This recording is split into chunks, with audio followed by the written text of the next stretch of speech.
আমরা যারা জাতীয় নাগরিক পার্টি এনসিপির পক্ষ থেকে সংসদ সদস্য নির্বাচিত হয়েছি, আমরা আবারও আমাদের সেই কমিটমেন্ট, আমাদের সেই শপথ, বিচার বাস্তবায়ন করা এবং সংস্কার বাস্তবায়ন করার আমাদের যে শপথ, সেই শপথকে আমরা আবারও পুনর্ব্যক্ত করছি। আমরা আবারও জানিয়ে দিতে চাই,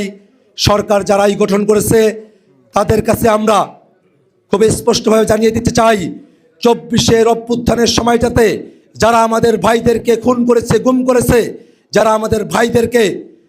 যারা পুড়িয়ে হত্যা করেছে, সেই সব সন্ত্রাসী আওয়ামী দোসর এবং ফেসিবাদের দোসর যারা আছে, তাদের কাউকেই বিচার বহির্ভূতভাবে পার পাওয়ার সুযোগ দেওয়া হবে না।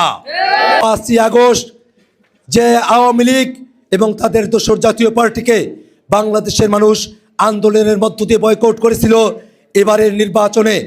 11 দলীয় জোট এবং বিএনপি জোটের এই নির্বাচনী ধামাডোলে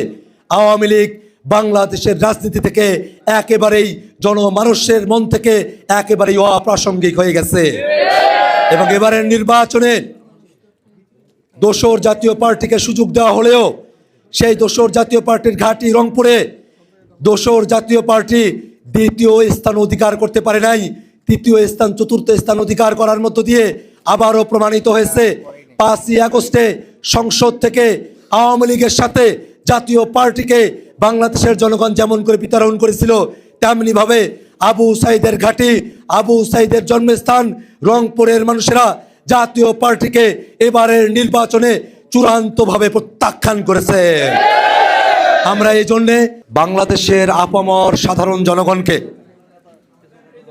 যারা অত্যন্ত আস্থা এবং বিশ্বাসের সাথে জাতীয় নাগরিক পার্টি এনসিপির 6 জন সদস্যকে সংসদ সদস্য হিসেবে নির্বাচিত করেছেন, যারা জাতীয় নাগরিক পার্টি এনসিপির অন্যান্য সংসদ সদস্য পদপ্রার্থীদেরকে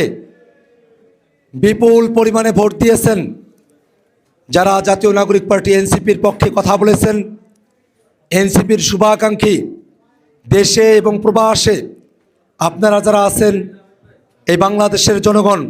আপনাদের সকলকে জাতীয় নাগরিক পার্টি এনসিপির পক্ষ থেকে শুভেচ্ছা এবং মোবারকবাদ। আমরা ধন্যবাদ জানাই 11 দলীয় জোটকে, বাংলাদেশ জামাতে ইসলামী, খেলাফত মজলিস, এবি পার্টি, নিজামে ইসলাম, লেবার পার্টি, জাকপা সহ 11 দলীয় জোটের সকল শরিকদেরকে আমরা ধন্যবাদ জ্ঞাপন করছি। আমরা ধন্যবাদ জ্ঞাপন করছি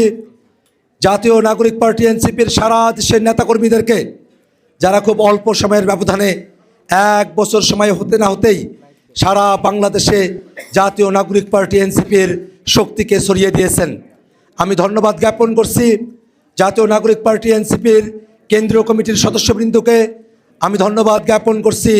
জাতীয় নাগরিক পার্টি এনসিপির জাতীয় যুব শক্তি, জাতীয় ছাত্র শক্তি,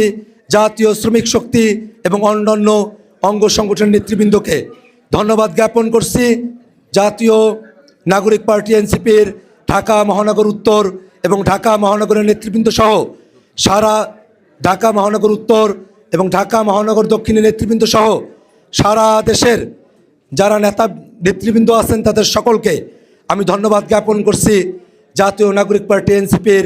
এই কার্যালয়ে যারা আমাদেরকে সেবা প্রদান করেন, সেই মনির ভাই, ইসমাইল ভাই, আরাফাত এবং আমাদের সকল যারা সারা দেশের আমাদের শুভাকাঙ্ক্ষী আছেন, আপনাদের সকলকে আমি ধন্যবাদ জ্ঞাপন করছি। সুপ্রিয় সাংবাদিক বন্ধুগণ এবং দেশবাসী, জাতীয় নাগরিক পার্টি এনসিপি 24-এর অভ্যুত্থানের মধ্য থেকে 24-এর অভ্যুত্থানের গর্ভ থেকে জন্ম নেওয়া রাজনৈতিক দল। আমরা যেমন 24-এর অভ্যুত্থানে সম্মুখ সারিতে থেকে বাংলাদেশকে নেতৃত্ব দিয়েছিলাম, তার ওই ধারাবাহিকতায় জাতীয় নাগরিক পার্টি এনসিপি 28 ফেব্রুয়ারি 2025 তারিখে গঠন হওয়ার পর থেকে আমরা বাংলাদেশে সংস্কারের পক্ষে এবং বিচারের পক্ষে আমাদের অবস্থান ব্যক্ত করেছি। জাতীয় ঐক্যমত্য কমিশনে আমরা সংস্কারের পক্ষে আমাদের অবস্থান নিয়েছিলাম। আমাদের আহ্বায়ক জনাব নাহিদ ইসলাম জুলাইয়ের মামলায় ট্রাইব্যুনালে গিয়ে সাক্ষী প্রদান করার মধ্য দিয়ে জাতীয় নাগরিক পার্টি এনসিপির বিচারের পক্ষে যে কমিটমেন্ট, সেই কমিটমেন্টকে তিনি আবারও ব্যক্ত করেছেন। আমরা বারংবার বিচার এবং সংস্কারের কথা বলেছি। ভাইরা আমার, এবারের নির্বাচন আমাদের কাছে একই সাথে আনন্দের এই কারণে যে 24-এর অভ্যুত্থানের মধ্য দিয়ে